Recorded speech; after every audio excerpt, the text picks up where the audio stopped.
Long before the Rivera family ever set foot on the hillside outside Santa Lucia, the land itself had already earned a reputation among the old villagers as something that should never be disturbed. Animals avoided it instinctively, refusing to cross the stone-heavy soil even when chased.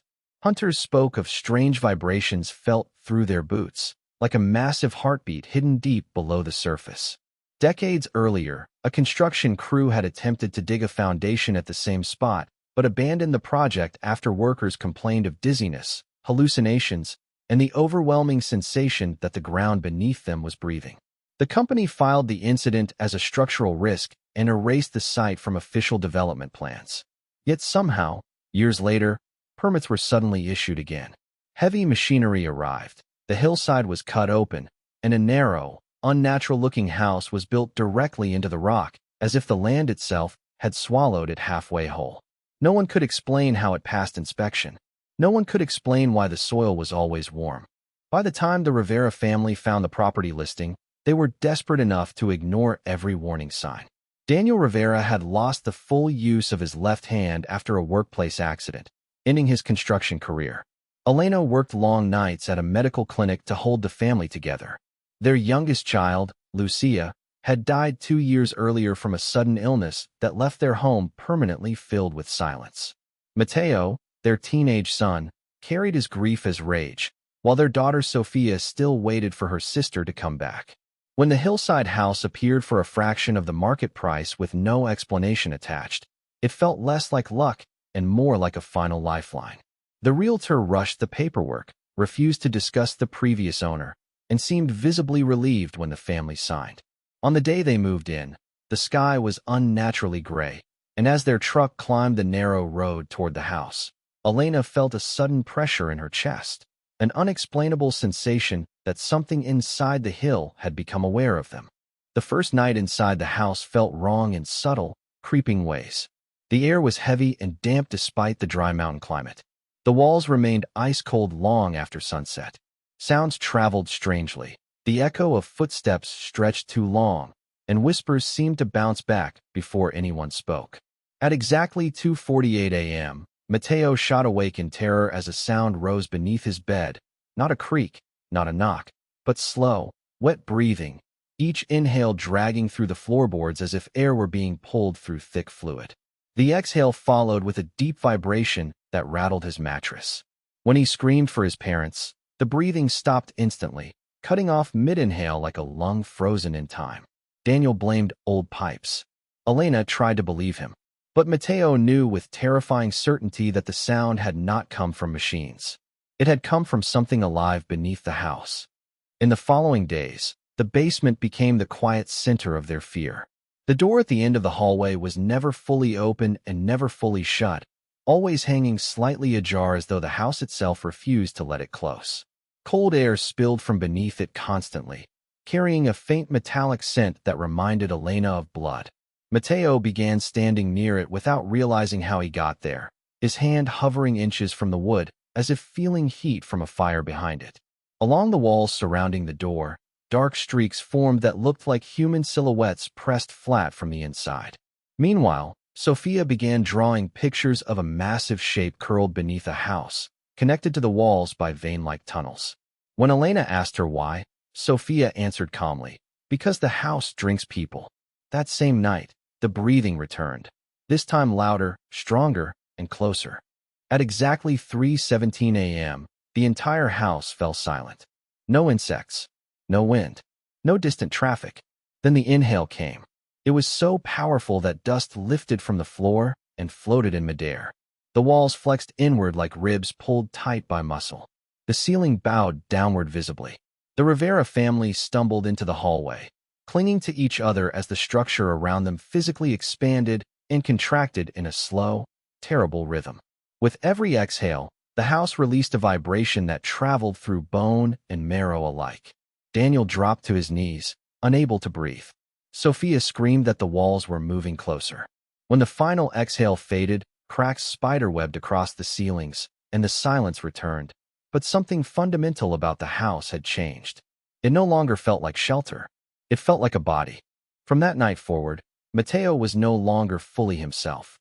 He began pressing his palms against specific places on the walls, as if responding to silent instructions.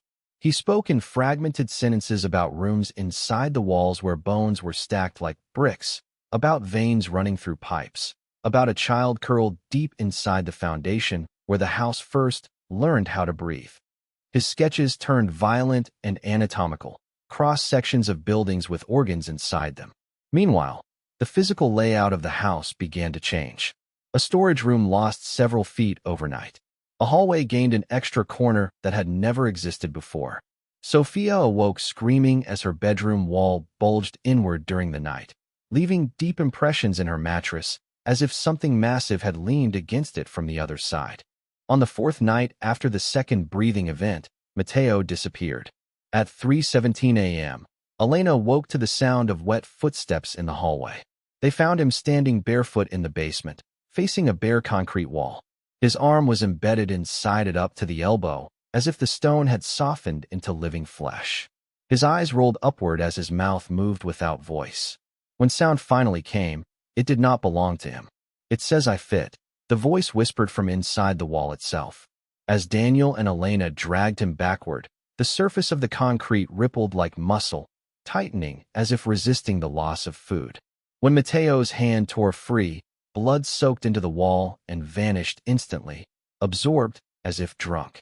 By morning, his skin bore no wound, only faint outlines beneath his flesh, as if something had copied the shape of his bones. Desperate, the family called a priest. The blessing began at noon, but the house responded as if wounded. The air grew violently dense. Furniture slid across the floor without being touched. As the priest reached the final prayer, the house inhaled with such force that every window shattered inward. The priest collapsed instantly, blood running from his ears and eyes. The basement door slammed shut and sealed itself seamlessly into the wall, leaving no seam, no handle, no trace it had ever existed. That was the moment Elena realized the truth. They were no longer inside a haunted house. They were inside a living organism that had recognized them as intruders. That final night, the house began to close. The breathing accelerated. Walls crept inward inch by inch. Drywall split open to reveal curved bone-like structures beneath. Pipes twisted into vein-like cords that pulsed with fluid. The floor warped like muscle contracting. As the family ran for the front door, the hallway narrowed behind them as if ribs were bending inward to crush them. They burst outside as the windows fogged white from the inside and dozens of distorted shapes pressed outward against the glass. Human forms trapped beneath translucent walls, mouths opening in silent screams. Mateo collapsed on the road as emergency sirens approached. In the ambulance, the monitor showed his heartbeat matched the same slow rhythm later detected by seismic machines beneath the hill. Today, the hillside remains restricted. Sensors placed beneath the structure record constant underground movement every night at exactly 3:17 a.m., as if something beneath the earth is slowly expanding. 3 families have attempted to move in since the Rivera escape. One fled after a week.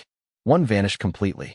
Mateo now wakes screaming whenever heavy machinery vibrates the ground, insisting that the house is no longer confined to the hill, that it is growing outward below the surface, building itself through tunnels of stone and bone. The land is no longer labeled unstable by authorities. It is now labeled active, and the locals no longer refer to what stands on the hill as a house at all. They call it what it truly is. Before we go any further, take a moment to support this channel. These stories take time to research, to recreate, and to bring to life in a way that does justice to the fear behind them. If you enjoy true paranormal cases, disturbing mysteries, and stories that stay with you long after the video ends, then gently press the like button. It helps more than you realize. Share this video with someone who loves horror as much as you do. And if you're new here, subscribe and turn on notifications so you never miss what lurks in the dark next. Your support keeps these stories alive, and sometimes it's better not to face them alone.